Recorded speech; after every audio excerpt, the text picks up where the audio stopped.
Like many Portuguese, Antonio and Rosalia are struggling with debt. They owe between 50 and 60,000 euros, spread over half a dozen loans. Having defaulted on half of them, banks have seized 1/3 of Antonio's salary. Now he and his wife have turned to the consumer advocacy group DECO for help. We came here to DECO to find a legal solution to our problems. We've come to get help to solve these financial problems. Portugal's been hard hit by the global recession. The country's economy shrank by 0.7% last year and unemployment rose by over 12%.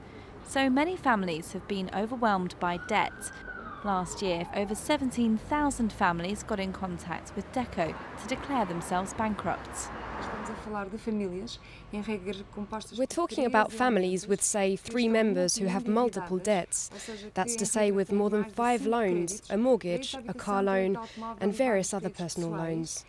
The average debtor is between 35 and 45 years old, with a child at home too. Its citizens may be in debt, but so too is the country. In the last few months, the EU and International Monetary Fund agreed to a €78 billion bailout for Portugal. In exchange, the Portuguese government's had to agree to a raft of austerity measures that are opposed by most ordinary Portuguese. Young people like Joao, Alexandro and Paula have decided to fight these measures by starting a popular protest movement.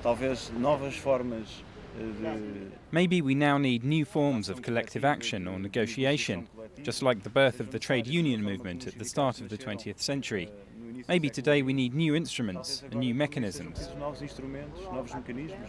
So far, the protesters have made their voices heard through social media sites and street demonstrations.